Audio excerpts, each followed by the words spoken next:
Hi guys, so today we're going to be installing a JB4. I got this used.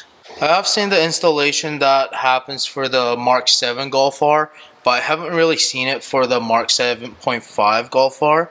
So that is the reason why I want to show you guys how to do it. And as you can see, I'm going to be using this instead of tapping into the wire, which goes into this gray connectors. So installation doesn't take that long. I will go step by step. What we're going to first do is take the battery out. In my opinion, taking the battery out is the easiest way to be able to connect the line and then feed it through the fire hole grommet to have the OBDII reader all the way in. So it's a 10 mil. And then 10 mil, and then there is another bolt down there, which is a 13 mil. So now what we're going to do is take that 13 mil over there. It's not that hard to take out. What you need is an extension for your ratchet, or if you have a tool like what I have, you still need an extension because it's... Now I have the extension. I'll put it on. Same thing as a 13 mil socket. Put it in there. Should be able to come out just like that. And now this battery tied down should be able to come out. Now what we're going to do is take the battery out. In order to take the battery out, what I usually like to do is pull this tab out and then pull this plug, so I don't have to worry about this plug getting caught or anything. What I did was unplug this plug. What you do is pull the silver tab out a little bit and then push down in order to pull it out. And then I will just remove my battery to make my life easier. So the reason why we took the battery out is so we can install this OBDII reader wire, and then what is going to happen is this part of the plug is going to come out in the fire hole grommet, and this part is going to be inside the cabin. Then we don't have to worry about any kind of exhaust fume coming through it, as the grommet is still going to be there. I don't know if you'll be able to see it, but that is the grommet that we will have to take out from inside the cabin, and then we'll put a hole or plus mark, and then we'll have the wire go through it, and then we'll feed everything out through the battery tray. In order to take the black rubber grommet, I'm going to be using a needle nose and be able to pull that out, and we'll put a hole through it or a plus, and then be able to have the wire go through.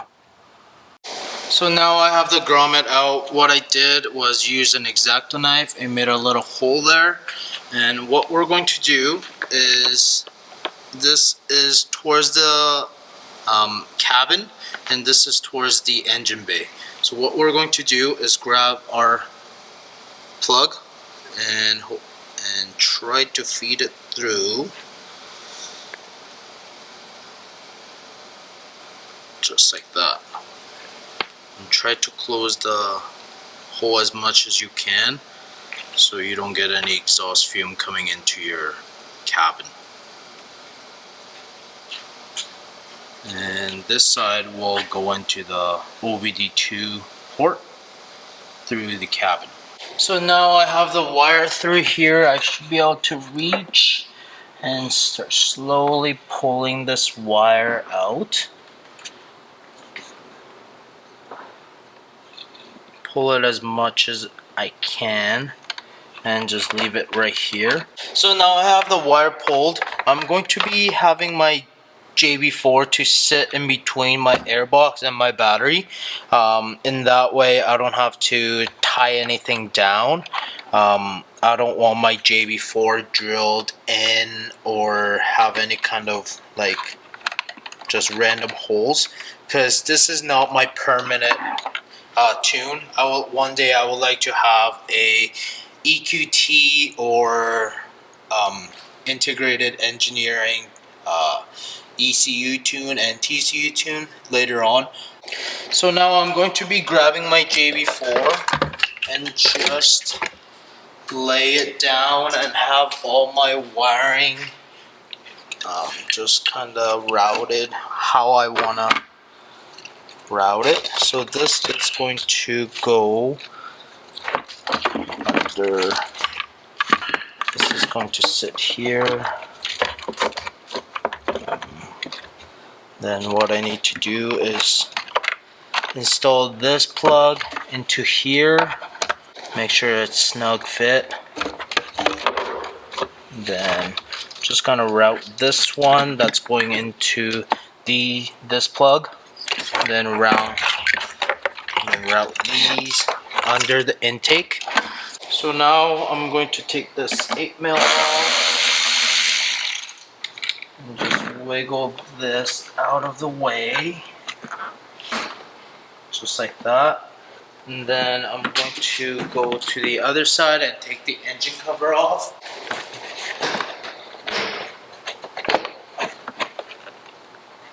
Just like that.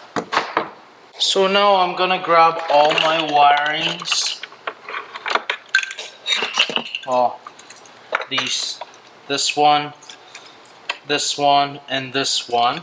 And I'm gonna feed it under the hose, air hose.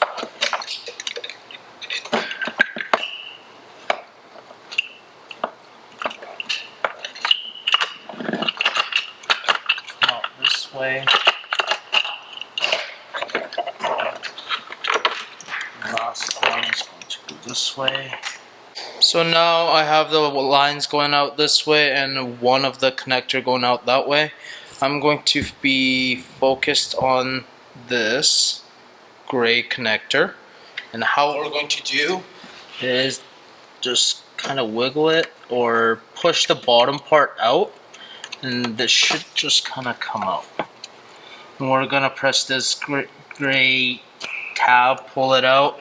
And now what we're going to do is grab this connector and connect one side at a time. Click this side too. And what I like to do is I like to put the factory connector back onto the same spot, and then just have this one tucked under.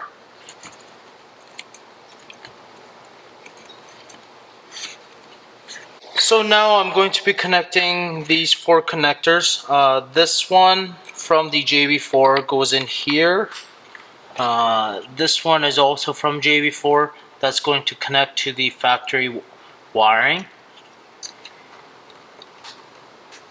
And once it's in, make sure you put this gray tab back in for both of them. Now once this is connected, we're going to be working on the plug over here. So I will zoom it in to be able to show you a little bit better. So it's this plug that we want to work on. How we're going to be doing is either get a pick, or if you don't have a pick, hopefully your finger strength is enough so you can pull this out. So the connector that I'm talking about to pull out goes into these 2 connectors. So what we're going to do is try to take this out. So now this connector is out. What I'm going to do is just like how I routed all these things, I'm going to be connecting this one and this one together.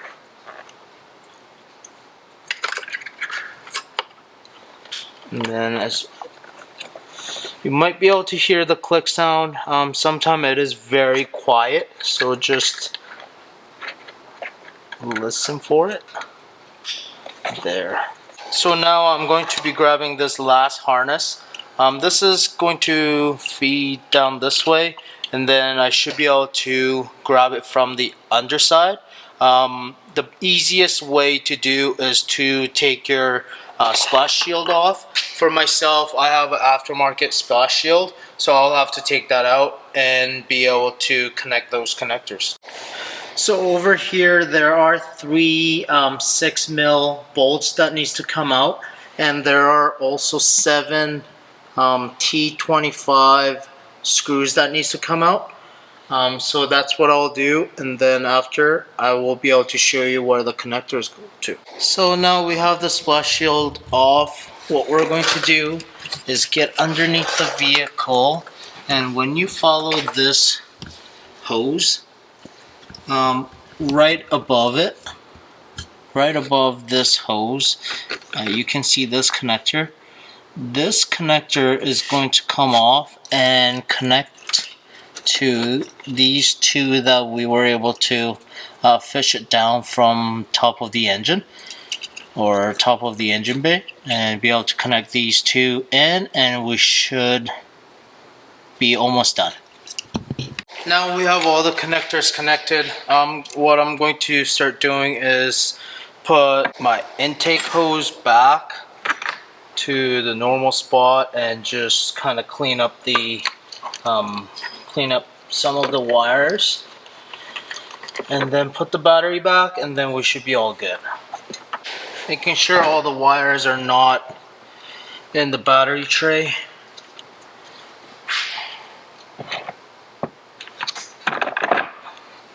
Best is to take the JB4 and the positive terminal out of the tray and have this kind of slide in.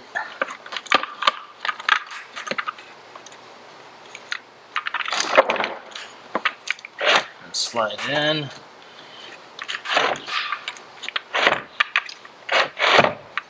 There. Now we're going to be grabbing this and putting it back onto the connector. Push the gray connector back on. This is in, and then I'm going to be putting a positive connector on. Now before tightening up the connectors, I want to put my battery tie down.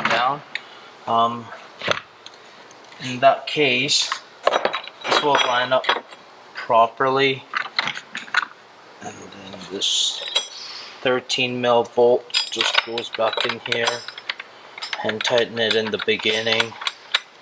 That's how I like to do.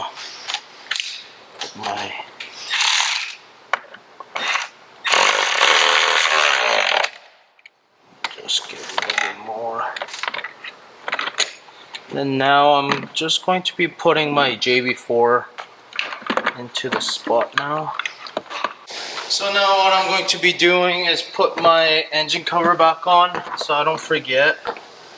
And then just have this out, or it can be also underneath. It doesn't really matter. It's really your preference. And you just want to line up these grommets. With these, and then hopefully goes in easier. Just do a wiggle test. Looks like everything is good. So the last thing that we need to do is plug the OBDII connector into the OBDII port. That is just under here. So that's what we'll do, and then everything should be good.